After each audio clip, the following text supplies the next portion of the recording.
students, how are you all? In our previous lecture we have done exercise 6.1 that was about ratio. I hope आपको ratio का सारा concept clear हो गया होगा. आज हम अपनी स्टार्ट करेंगे exercise 6.2 and 6.2 is about proportion. First of all, see on the board, I am going to write the definition of proportion. The relation of equality of two ratios. दो ratios के दरमियान इक्वालिटी के relation को यानी बराबर होने के दो रेशो के बराबर होने के रिलेशन को जो चीज़ जाहिर करती है वो कहलाती है प्रपोर्शन. अब देखिए, आपको मज़ीद डेफिनेशन क्लियर करने के लिए नीचे मैंने एक छोटी सी एग्जांपल लिखी है.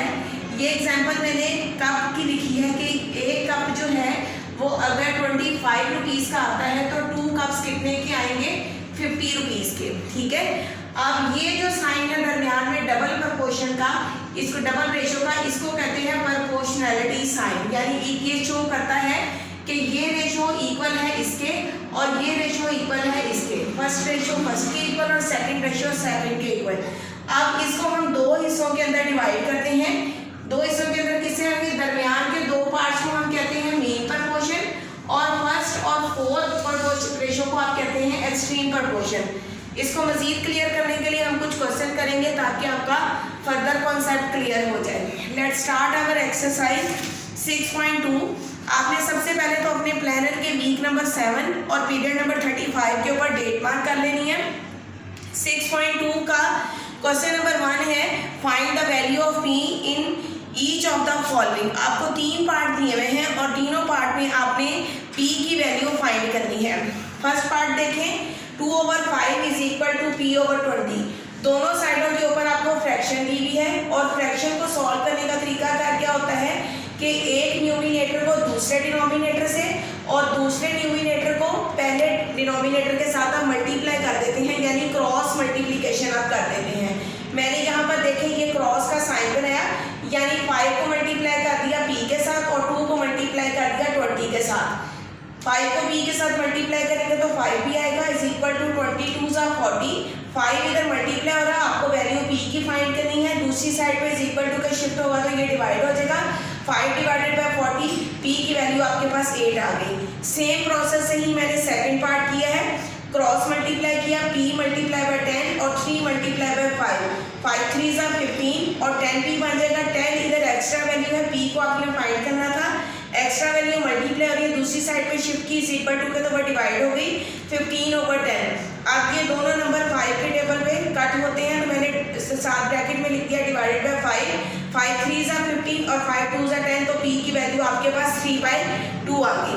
नेक्स्ट क्वेश्चन थोड़ा सा डिफरेंट है, उसमें डेसिमल आ गया 0.1 divided by 0.4 is equal to 6/b. पहले तो वही स्टेप किया कि क्रॉस मल्टीप्लाई हमने किया, 6 को 0.4 से मल्टीप्लाई कर दिया और 0.1 को मल्टीप्लाई कर दिया p के साथ. सेकंड स्टेप के अंदर मैंने डेसिमल को रिमूव कर दिया.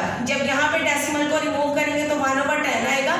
इधर डेसिमल को रिमूव करेंगे तो इधर भी आ जाएगा 4/10. डेसिमल की जगह पर 1 और आगे जितने नंबर ऑफ वर्ड्स होंगे उनको काउंट करके 0 अप्लाई कर देते हैं. अब सॉल्व करेंगे p 1/10 वैसे ही आ जाएगा. 6 4 = 24/10. अब जब ये फ्रैक्शन इज इक्वल टू के दूसरी तरफ जाके शिफ्ट होगी तो वहाँ जाके ये रोटेट हो जाती है. ये आपको पहले मैंने कॉन्सेप्ट दे चुकी हुई हूँ कि कोई भी फ्रैक्शन इज इक्वल टू से जब दूसरी साइड पे शिफ्ट होती है तो वो रेसिप्रोकल बन जाती है. p is equal to 24/10 multiply 10/1, ये बन जाएगा 10 10 के साथ कैंसिल हो गया 24/1. तो आंसर आपके पास क्या आ गया, p is equal to 24. Next question देखें, क्वेश्चन नंबर 2. क्वेश्चन नंबर 2 के 4 पार्ट हैं आपके पास, मैंने आपके लिए 3 किए हैं. फोर्थ वाला पार्ट आप खुद से सॉल्व करेंगे. Find the value of x in each of the following proportion. अब ये जो क्वेश्चन है ये आपकी डेफिनेशन से रिलेटेड क्वेश्चन है. इसमें आपको क्या दिया हुआ है कि दो रेशो सेम है और उनके अंदर इक्वालिटी के साइन को शो करते हुए आपने अननोन की वैल्यू फाइंड करनी है. 2:7 और x:49, इनके दरमियान में प्रपोर्शनैलिटी का साइन दिया हुआ है. पहले आपने अकॉर्डिंग टू फॉर्मूला मीन और एक्सट्रीम को आपने हाईलाइट कर देना है. फॉर्मूला क्या इसका बनता है, product of mean is equal to product of extreme. क्योंकि आपको मैंने डेफिनेशन में बताया था कि इक्वालिटी को शो करना होता है। और इक्वालिटी किस वक्त शो होती है कि जिस वक्त मीन जो है वो एक्सट्रीम के इक्वल आ जाएगा। 7 मल्टीप्लाई बाय एक्स और 2 मल्टीप्लाई बाय 49 और दरमियान में ये प्रोपोर्शनैलिटी का साइन खत्म होके इक्वालिटी का साइन आ गया according to our definition. 7 multiply by x, 2 को 49 से मल्टीप्लाई करेंगे 98 आ जाएगा। x की वैल्यू मुझे फाइंड करनी है, 7 एक्स्ट्रा है, मल्टीप्लाई हो रहा है, दूसरी साइड पे शिफ्ट होकर डिवाइड हो गया। 7 को 98 से डिवाइड करेंगे तो x इज इक्वल टू 14 आपके पास आंसर आ जाएगा। नेक्स्ट पार्ट है 8, 12 प्रोपोर्शनैलिटी 6 और x को फाइंड करना है। सेम प्रोसेस, फॉर्मूला लगाएंगे, product of mean is equal to product of extreme. ये फॉर्मूला आपने पॉइंटर के साथ या मार्कर के साथ लिखना है, ये मैं आपको क्लास वर्क में सिखा चुकी हुई हूँ काम। 12 मल्टीप्लाई बाय 6 और 8 मल्टीप्लाई बाय x। इस चीज़ का आपने ध्यान रखना है कि अगर आप यहाँ पर मीन लिख रहे हैं तो आपने मीन की वैल्यूज़ को पहले लिखना है, और अगर एक्सट्रीम की है तो एक्सट्रीम के नीचे एक्सट्रीम की वैल्यू लिखनी है। ये नहीं करना कि पहले आप इसकी वैल्यू लिख दें और फिर इसकी लिख दें, अकॉर्डिंग टू फॉर्मूला क्वेश्चन आपका रॉन्ग हो जाएगा। क्वेश्चन को ऊपर पढ़ना है पहले कि अगर मीन की वैल्यू है तो मिड वैल्यू को पहले लिखें, और अगर यहाँ पर आप एक्सट्रीम लिख रहे हैं क्योंकि फॉर्मूला इंटरचेंज हो सकता है, एक्सट्रीम पहले आ सकता है, मीन बाद में आ सकता है। अगर आप फॉर्मूला चेंज करते हैं तो according to your formula you will have to apply the value. 12 multiply by 6, 8 multiply by x, 12 6 72 is equal to 8x। 8 multiply हो रहा है, इधर जाके डिवाइड हो जाएगा, x की वैल्यू आपके पास 9 आ गई। नेक्स्ट क्वेश्चन डेसिमल पार्ट में दिया हुआ है, उसी तरह से मीन और एक्सट्रीम को पहले हाईलाइट किया, फॉर्मूला लिखा, प्रोडक्ट ऑफ मीन था तो मीन वैल्यू ये दो बनती थी, 3.6 multiply by x, product of extreme ये दो वैल्यू बनती थी, 1.2 मल्टीप्लाई बाय 3। यहाँ पर भी मैंने सबसे पहले डेसिमल को रिमूव किया, 3.6 था तो 36/10 बन जाएगा, मल्टीप्लाई बाय एक्स 1.2 था तो 12 multiply bye 10, 12 divided by 10 multiply by 3। अब इसको मैंने सॉल्व किया, ये वाली साइड मैंने एज इट इज रहने दी, 12 3 36/10। ये यहाँ पर फ्रैक्शन फॉर्म है, जब दूसरी साइड पे शिफ्ट होगी तो रेसिप्रोकल बन जाएगा फ्रैक्शन का, यानी 10/36 दूसरी साइड पे जाके शिफ्ट हो जाएगा। 10 10 के साथ कैंसिल हो गया, 36 के साथ कैंसिल हो गया, तो x इज इक्वल टू 1 आपके पास इसका आंसर आ गया। हम स्टार्ट करते हैं अपना क्वेश्चन नंबर 3 6.2 का। 6.2 के क्वेश्चन नंबर 1 2 3 4 5 6 आपके प्लानिंग में इंक्लूड है। 1 और 2 मैंने आपको करवा दिया। अब चलते हैं क्वेश्चन नंबर 3 की तरफ। क्वेश्चन नंबर 3 की स्टेटमेंट अपनी बुक से देखें। 5:9 इज अ रेशो। 5 और 9 दो रेशोज आपको दे दी गई हैं, जिसके अंदर फर्स्ट एलिमेंट ये है और सेकंड एलिमेंट आपके पास 9 है। उन्होंने कहा है if we increase first element up to the ratio of 40, अगर हम फर्स्ट एलिमेंट को बढ़ाकर 40 कर दें, what will be the second element, तो आपके पास सेकंड एलिमेंट क्या आएगा। 5 और 9 दो रेशो दी हुई थी, जिसके अंदर 5 फर्स्ट एलिमेंट था और 9 सेकंड एलिमेंट था। उन्होंने कहा है कि फर्स्ट एलिमेंट जो है वो बढ़ के 40 बन गया, तो फर्स्ट एलिमेंट यहाँ पर आएगा, वो बढ़ के 40 बन गया, तो सेकंड एलिमेंट आपको फाइंड करना था। जो फाइंड करना था उसको मैंने x लिख दिया। उसी तरह से प्रीवियस क्वेश्चन की तरह पे से प्रोडक्ट ऑफ मीन और प्रोडक्ट ऑफ एक्सट्रीम को फाइंड करेंगे। मीन जो था आपके पास क्या था, 9 मल्टीप्लाई बाय 40 और एक्सट्रीम बना था 5 मल्टीप्लाई बाय x। 9 को जब 40 से मल्टीप्लाई करेंगे तो वो 360 आएगा, 5x इधर आ जाएगा, 5 इधर मल्टीप्लाई हो रहा है, सेकंड साइड पे जाके जब शिफ्ट होगा तो वो डिवाइड हो जाएगा, तो फोर्थ वाली जो रेशियो है वो आपके पास आ जाएगी 72 डिवाइड करके। नेक्स्ट आपके पास क्वेश्चन नंबर 4 है, what is the fourth proportional of 1 3 and 4।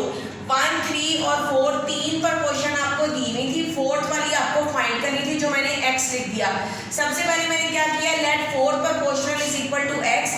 1 3 और 4 मुझे दी हुई थी और 4 वाली मैंने x लिख दी। उसी तरह से प्रोडक्ट ऑफ मीन और प्रोडक्ट ऑफ एक्सट्रीम करेंगे, सेम फॉर्मूला लगा के extreme 1 multiply by x, mean जो है 3 मल्टीप्लाई बाय 4, 3 मल्टीप्लाई बाय 4 12 आ जाएगा, इधर रहेगा 1x और x इज इक्वल टू 12 आपके पास इसका आंसर आ जाएगा, क्योंकि 1 को अगर डिवाइड करेंगे तो आंसर फिर वापस आपके पास 12 आएगा।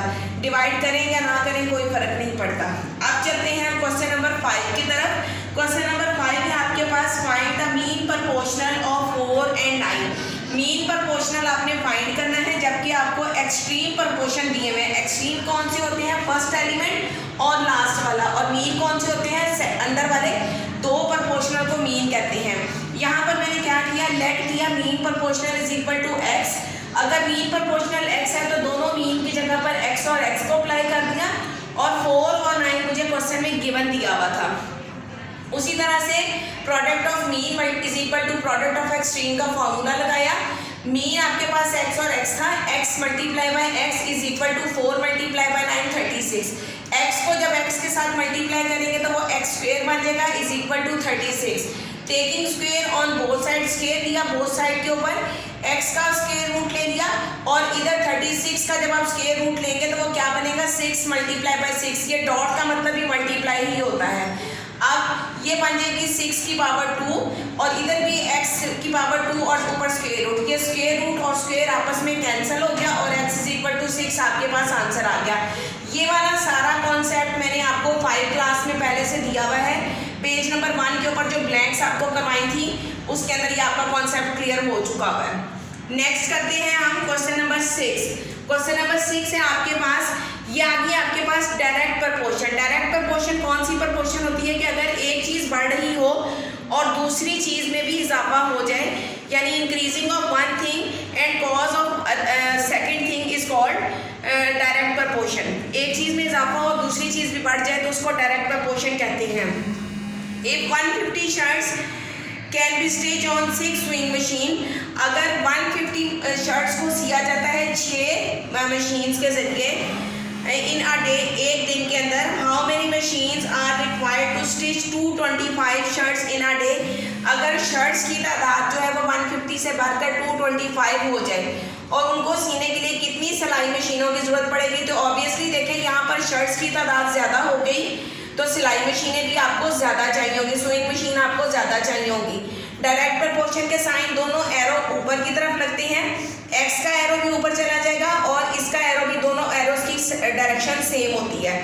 अब ये एरो की टेल होती है और ये एरो का हेड होता है। इसका रूल ये होता है कि टेल वाला वर्ड आपने पहले लिखना होता है और हेड वाला वर्ड आपने बाद में लिखना होता है। ये देखिए टेल वाला वर्ड 225 मैंने पहले लिखा, डिवाइडेड बाय 150, रेशो की जगह पर इज इक्वल टू आ गया क्योंकि आपने इक्वालिटी शो करनी है, टेल पहले और हेड बाद में। यहाँ पर कोई पहले वाला तरीका क्वेश्चन नंबर 1 की तरह क्रॉस मल्टीप्लाई मैंने कर दिया। क्रॉस मल्टीप्लाई का साइन भी आप यहाँ पर साथ अप्लाई कर सकते हैं। इस नंबर को मैंने इसके साथ मल्टीप्लाई किया है और इस नंबर को मैंने इसके साथ मल्टीप्लाई किया है। 150 को मल्टीप्लाई कर दिया x के साथ और 225 को मल्टीप्लाई कर दिया 6 के साथ। 225 6 1350, इधर आ जाएगा 150x, 150 यहाँ मल्टीप्लाई हो रहा है, सेकंड साइड पे जाके डिवाइड हो गया। जब आप इसको डिवाइड करेंगे तो 9 मशीन्स जो हैं आपको 225 शर्ट सीने के लिए ज़रूरत पड़ेगी, यानी 6 पहले से हैं और 3 सिलाई मशीन्स और आएंगी तो आपके पास 220 शर्ट्स की स्टिचिंग कंप्लीट होगी एक डे में। इन क्वेश्चंस के अंदर अगर कोई आपको प्रॉब्लम हो तो आपने मुझसे कांटेक्ट कर लेना है और इसको नीट अच्छी प्रेजेंटेशन के साथ आपने अपनी नोटबुक के ऊपर नोट कर लेना है। Thank you.